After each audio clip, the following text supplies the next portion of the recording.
Hi guys, welcome back to my YouTube channel. So ഇന്നത്തെ ഇതിൽ കാണിക്കാൻ പോകുന്നത് ആലു പറാത്ത എങ്ങനെ ഉണ്ടാക്കാമെന്നാണ്. നല്ല ടേസ്റ്റിയാണ്, നല്ല ഹെൽത്തിയാണ് കേട്ടോ.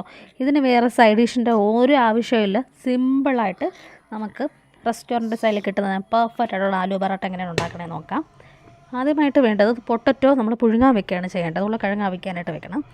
സോ അതിന് വേണ്ടി ഞാനൊരു പാത്രത്തിൽ ഒരു 5 ഉരുളക്കിഴങ്ങ് 5 പൊട്ടറ്റോ ബോയിൽ ചെയ്യാൻ വേണ്ടി വെച്ചിട്ടുണ്ട്. ഓക്കെ, അതിൻ്റെ കൂടെ തന്നെ ഞാൻ 1 ടീസ്പൂൺ ഉപ്പും 1/2 ടീസ്പൂൺ മഞ്ഞൾപ്പൊടിയും ഇട്ട് തിളപ്പിക്കുകയാണ്. ദെൻ അത് ബോയിൽ ചെയ്ത് വരുന്ന സമയം കൊണ്ട് തന്നെ ചപ്പാത്തിക്ക് രീതിയിൽ ഞാൻ കുഴച്ചെടുത്തിട്ടുണ്ട്. ഗോതമ്പ് മാവും ഉപ്പും കൂടെ ഇട്ടാണ് ഇതാക്കിയെടുത്തത്. ഓക്കെ, അതിൻ്റെ ഇടയ്ക്ക് കൂടെ തന്നെ നമ്മുടെ ഉരുളക്കിഴങ്ങ് നല്ലോണം ബോയിലായിട്ട് നല്ലോണം വെന്ത് കിട്ടിയിട്ടുണ്ട്. കണ്ടോ, അതൊന്ന് പ്രസ് ചെയ്ത് നോക്കുമ്പോൾ തന്നെ അതിൻ്റെ തൊലിയൊക്കെ പോകുന്നുണ്ട്. അങ്ങനെ നല്ല രീതിയിൽ ഇതായിട്ട് കിട്ടിയിട്ടുണ്ട്, വെന്ത് കിട്ടിയിട്ടുണ്ട്. അങ്ങനെ വെന്ത് കിട്ടിയതിന് ശേഷം ഞാൻ എന്ത് ചെയ്തു, ആ ഓരോ ഉരുളക്കിഴങ്ങിനെയും പീൽ ചെയ്ത് തൊലിയൊക്കെ പീൽ ചെയ്ത് മാറ്റി ഇത് നമ്മുടെ സ്മാഷ് ചെയ്തെടുക്കുകയാണ് കേട്ടോ. അങ്ങനെ നല്ല രീതിയിൽ സ്മാഷ് ചെയ്ത് ഉരുളക്കിഴങ്ങിനെ നല്ല രീതിയിൽ സ്മാഷ് ചെയ്തെടുക്കണം. എന്നിട്ട് നമുക്ക് അതിന് വേണ്ടി അതിന് വേണ്ടി ഞാൻ അരിഞ്ഞ് വെച്ചിരിക്കുന്ന മസാല എന്തൊക്കെയാണെന്ന് നോക്കാം. വേറെ സിമ്പിളായിട്ടുള്ള വേറെ ഒന്നും തന്നെ ഇല്ല. എന്താണ്, ഒരു സവാള, കുറച്ച് മല്ലിയില, പച്ചമുളക്, എരിവൊക്കെ നമുക്ക് ആവശ്യത്തിന് മുളകൊക്കെ എടുക്കാവുന്നതാണ്. ഓക്കെ, ഇത് മൂന്നും കൂടെ നല്ലോണമായിട്ട് മിക്സ് ചെയ്യണം. ഈ മിക്സിങ്ങിലാണ് കാര്യം തന്നെ ഉള്ളത്. ഉരുളക്കിഴങ്ങിൽ നേരത്തെ ഉപ്പിട്ട് അവിച്ചത് കൊണ്ട് തന്നെ ഞാനത് ടേസ്റ്റ് ചെയ്തപ്പോൾ അതിൽ ഉപ്പുണ്ടായിരുന്നു. ഇല്ലാന്ന് തോന്നുന്നത് കുറച്ച് ഞാൻ ആഡ് ചെയ്താൽ മാത്രം മതിയാകും. പിന്നെ ഇതിൻ്റെ കൂടെ തന്നെ കുറച്ച് ജീരകം ഇപ്പോൾ ആഡ് ചെയ്തിട്ടുണ്ട്. ഓക്കെ, ഒരു പിഞ്ച് ഓഫ് ജീരകം, ദെൻ കുറച്ച് മുളക് പൊടി, കാശ്മീരി ചില്ലിയാണ് കേട്ടോ ഇത് ആഡ് ചെയ്തേക്കുന്നത്, കാശ്മീരി ചില്ലി. എന്നിട്ട് ഇത് എല്ലാം കൂടെ ഇട്ട് നന്നായിട്ട് മിക്സ് ചെയ്യണം കേട്ടോ. ഈ മിക്സിങ്ങിലാണ് നമ്മുടെ ആലു പറാട്ടയുടെ സ്റ്റഫ് എന്നെ ഫില്ല് ചെയ്യാൻ വേണ്ടി പോകുന്നത്. നല്ല രീതിയിൽ മിക്സ് ചെയ്തെടുക്കണം. ഓക്കെ, ഇതാട്ടെ കണ്ടോ, നല്ല രീതിയിൽ മിക്സ് ചെയ്തിട്ടുണ്ട്. ഞാൻ എരിവ് കുറച്ചേ എടുക്കുന്നുള്ളൂ. എൻ്റെ മക്കൾക്ക് അത്ര എരിവ് ഇഷ്ടമല്ലാത്തതുകൊണ്ട് ഞാൻ എരിവ് കുറച്ചാണ് യൂസ് ചെയ്യുന്നത്. സോ നല്ല രീതിയിൽ മിക്സ് ചെയ്ത് ചപ്പാത്തിയും അതുപോലെ തന്നെ നല്ലോണം കുറച്ച് നേരം മാറ്റി വെച്ച് 1-2 മണിക്കൂറൊക്കെ റെസ്റ്റ് ചെയ്യാൻ വേണ്ടി ചപ്പാത്തി വെച്ചാൽ നല്ല പെർഫെക്റ്റായിട്ട് ചപ്പാത്തി നമുക്ക് കിട്ടുന്നതാണ്. നല്ല രീതിയിൽ മാവിനെയും കുഴച്ച് ഇത് റെഡിയാക്കുകയാണ് ഞാൻ. ദെൻ അതിന് ശേഷം നമ്മൾ ആലു പറാത്തയൊക്കെ ഉണ്ടാക്കി വെച്ചിരിക്കുന്ന ബോളാണ് ഞാൻ അവിടെ നേരത്തെ 3 ഇതായിട്ട് ഉരുള ഉണ്ടാക്കി വെച്ചേക്കുന്നത്.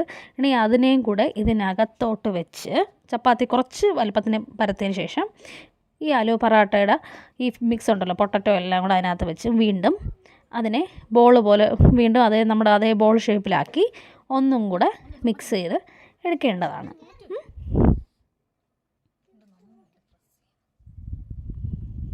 നല്ല രീതിയിൽ മിക്സാക്കി എടുക്കണം. എന്നിട്ട് നമുക്ക് ചപ്പാത്തി പരത്തുന്നത് പോലെ പരത്തിയെടുക്കാം. കണ്ടോ, എന്നിട്ട് ചപ്പാത്തി പരത്തുന്നത് പോലെ നല്ലോണം പരത്തി നമുക്ക് എടുക്കാവുന്നതാണ്. ഓക്കെ, നല്ല വലുതായിട്ട് പരത്തണമെങ്കിൽ അങ്ങനെ പരത്താം, കട്ടിക്ക് വേണമെന്നുള്ളവർക്ക് അങ്ങനെ ആകാം. അതൊക്കെ ഓരോരുത്തരുടെ ഇഷ്ടത്തിനനുസരിച്ച് ഓരോ ഇതിലെടുക്കാം. ഞാനൊരു മീഡിയം സൈസിൽ മാക്സിമം ഒരു ലാർജിൽ തന്നെയാണ് ഞാൻ എടുത്തേക്കുന്നത്.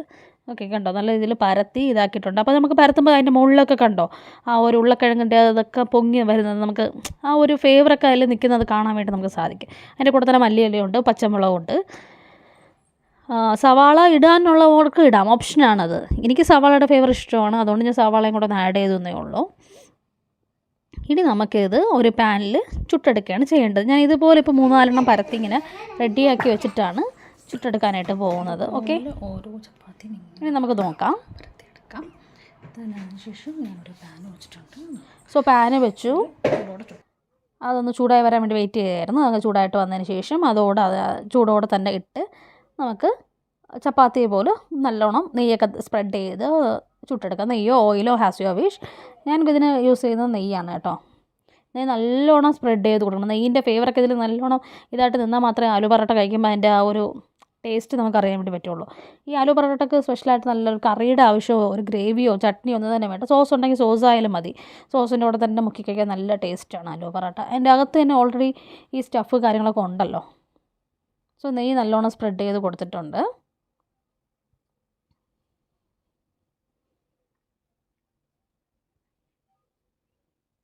ഇനി ഒന്ന് അങ്ങോട്ടോ ഇങ്ങോട്ടോ ഒന്ന് മറിച്ചിട്ട് നല്ലവണ്ണം ചപ്പാത്തിയെ പോലെ നല്ലവണ്ണം നമുക്ക് പരത്തി ചുട്ട് എടുക്കാം. ഓക്കെ,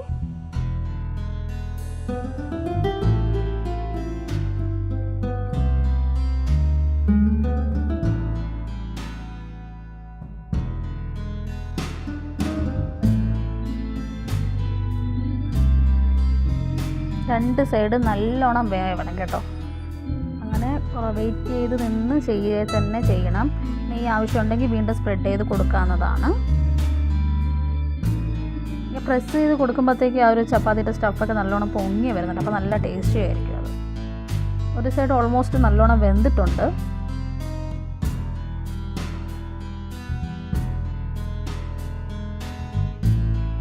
ഈ ആലു പൊറോട്ടയൊക്കെ ജസ്റ്റ് നെയ്യ് എത്ര സ്പ്രെഡ് ചെയ്താലും നമുക്ക് ഒന്നും തന്നെ സ്പ്രെഡ് ചെയ്യാത്ത പോലെ തന്നെ ഇരിക്കും. അപ്പോൾ വീണ്ടും സ്പ്രെഡ് ചെയ്ത് കൊടുത്തോണ്ടേ ഇരിക്കണം.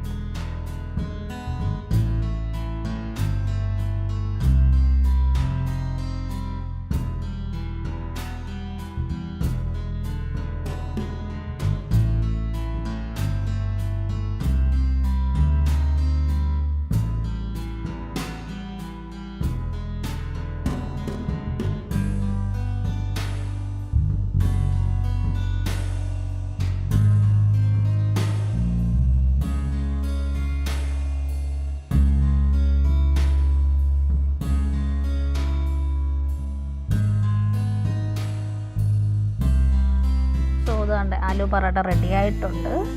സോ ഇതുപോലെ നമുക്ക് ബാക്കി വെച്ചേക്കുന്നതെല്ലാം തന്നെ ഇതുപോലെ നമുക്ക് ചുട്ടപ്പത്തി പോലെ നല്ല ചുട്ടെടുക്കാം. നല്ല ഹെൽത്തിയാണ്, നല്ല സിമ്പിളും ആണ്. നമുക്ക് പെട്ടെന്ന് തന്നെ കുട്ടികൾക്കൊക്കെ ഭയങ്കര ഇഷ്ടപ്പെടും, എല്ലാവർക്കും നല്ലോണം ഇഷ്ടപ്പെടുന്ന ഒരു ഫ്ലേവറും എല്ലാം തന്നെ ഉള്ളതാണ്. സോ എല്ലാവരും ഇതൊന്നും ട്രൈ ചെയ്ത് നോക്കേണ്ടതാണ്. ട്രൈ ചെയ്ത് നോക്കിയിട്ട് എല്ലാവരും ഫീഡ്ബാക്ക് എന്നെ അറിയിക്കണം. So thanks for watching my video. എല്ലാവരും ലൈക്ക് ചെയ്ത് ഷെയർ ചെയ്ത് സബ്സ്ക്രൈബ് ചെയ്ത് സപ്പോർട്ട് ചെയ്യേണ്ടതാണ്. Aloo parotta healthy and very tasty. Thank you.